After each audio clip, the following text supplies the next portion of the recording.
नमस्कार दोस्तों, province GS study में आपका स्वागत है। मैं हूं एस गौर। आज का आपका टॉपिक है प्रीवियस ईयर क्वेश्चन जितने भी पूछे गए हैं रेलवे में, सभी जितने भी रेलवे के एग्जाम हुए हैं आज तक, सभी में से मैंने क्वेश्चंस आपको यहाँ पे दिए हैं।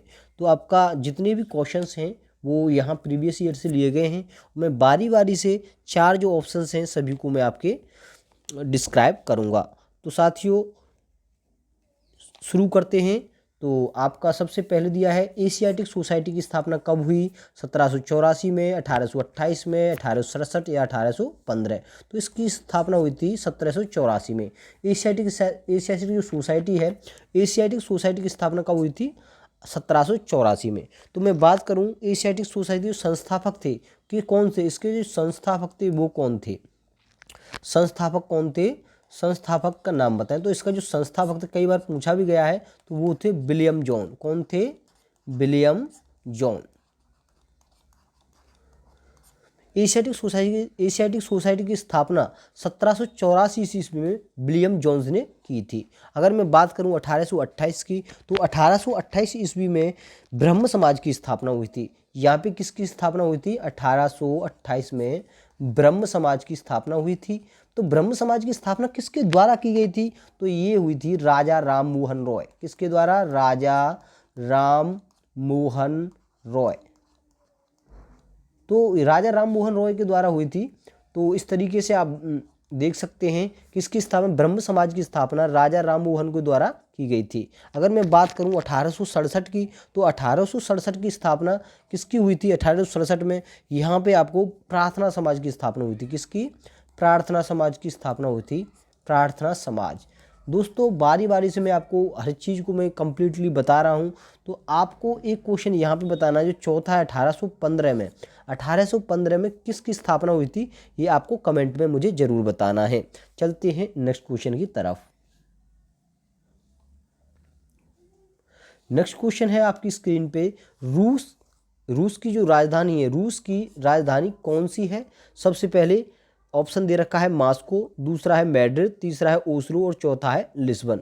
तो जो रूस की राजधानी है वो है मास्को। मास्को रूस की राजधानी है। अगर मैं बात करूं यहाँ पे ये किसकी राजधानी है? रूस की। अगर मैं बात करूँ उसकी करेंसी की यानी मुद्रा की, तो रूस की मुद्रा का नाम क्या है? तो रूस की जो मुद्रा है वो है रूबल। कौन सी है? रूबल। रूस की मुद्रा का नाम है रूबल। अगर मैं बात करूं मैड्रिड, मैड्रिड किसकी राजधानी है? तो जो मैड्रिड है वो है दोस्तों स्पेन की राजधानी। मैड्रिड किसकी राजधानी है? स्पेन की। इसे आप कन्फर्मली आप याद करें दोस्तों, ये कई बार एग्जाम में पूछा भी जा चुका है कि जितनी भी राजधानी हैं वो सभी एग्जाम में पूछी जा चुकी हैं। तो इसे आप ज़रूर याद करें कि कितने कौन से क्वेश्चन हैं। आप मुझे कमेंट में बताएं ओस्लो किसकी राजधानी है। तो चलते हैं नेक्स्ट क्वेश्चन की तरफ। नेक्स्ट क्वेश्चन है आपकी स्क्रीन पे, भांगड़ा नांगल परियोजना। भांगड़ा नांगल परियोजना किस नदी पर है? सतलज नदी पर, ब्यास नदी पर, कृष्णा नदी पर या ताप्ती नदी पर? तो भांगड़ा नांगल जो परियोजना है वो है सतलज नदी पर। किस पे है? सतलज नदी पे है भांगड़ा नांगल परियोजना। भांगड़ा नांगल जो परियोजना है वो सतलज नदी पे। किस पे है? सतलज नदी पे। मोस्ट इंपॉर्टेंट क्वेश्चन है दोस्तों। सतलज नदी पे कई बार पूछा जा चुका है कि जो भांगड़ा नांगल परियोजना है किस पे है? सतलज।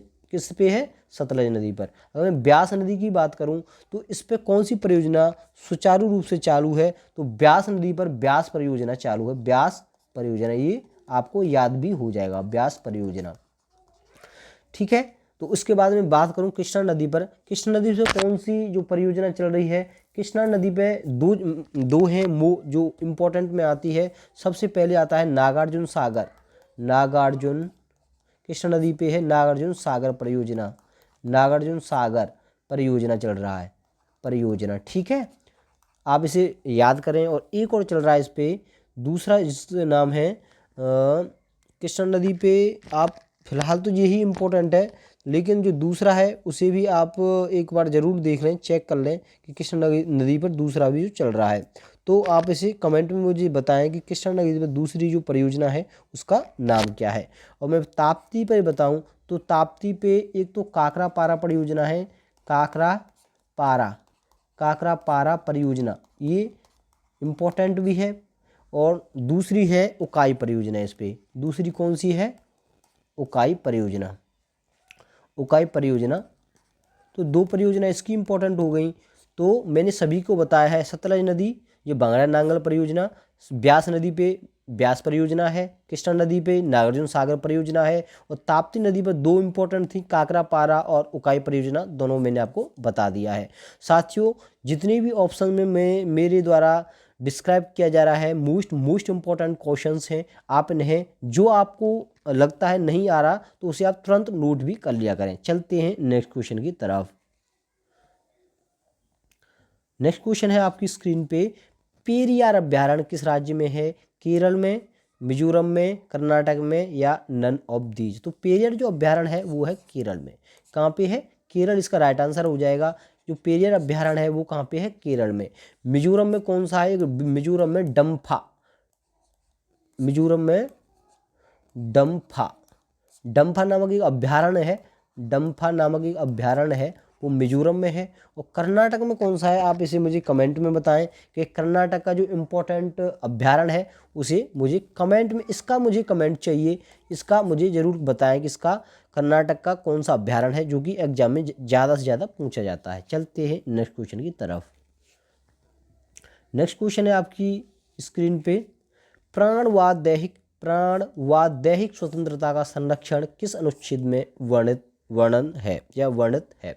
सबसे पहले अनुच्छेद 21 में, दूसरा है 21 का, और तीसरा अनुच्छेद 18, और चौथा है नन ऑफ दीज। तो इसका जो राइट आंसर होगा वो होगा आर्टिकल 21। ये जो आर्टिकल 21 है दोस्तों, आर्टिकल 21 में प्राण व दैहिक स्वतंत्रता का संरक्षण प्रदान किया गया है। ये मोस्ट इंपॉर्टेंट क्वेश्चन है। यदि मैं बात करूं आर्टिकल 21 की, यानी जो आर्टिकल 21, आर्टिकल जो 21 का है, इसमें क्या है? इसमें 6 से 14 वर्ष के बच्चों को, 14 वर्ष के बच्चों को मुफ्त शिक्षा दी जाती है, मुफ्त शिक्षा। तो जो 6 से 14 वर्ष के बच्चे हैं उनके लिए मुफ्त यहाँ पे शिक्षा दी जाती है। 6 नहीं हुआ, यहाँ पे 8 से 14 वर्ष के बच्चे होंगे। 8 से 14 वर्ष के बच्चों के लिए एक बार कंफर्म कर लेना कि 6 वर्ष है या 8 वर्ष है, लेकिन मेरे हिसाब से यहाँ पे आपको जो 21 के काम में जो नॉलेज दी गई है वो 6 से 14 ही है। यहाँ से 6 से 14 वर्ष के बच्चों के लिए जो मुफ्त शिक्षा प्रदान की जाती है। ये इंपॉर्टेंट क्वेश्चन है 21 का यहाँ पे 6 से 14 वर्ष के बच्चों के लिए शिक्षा का प्रावधान है, मुफ्त या फ्री शिक्षा का प्रावधान है। बात करूँ मैं अनुच्छेद 18 की, यहाँ पे उपाधियों का अंत, यहाँ पे उपाधियों का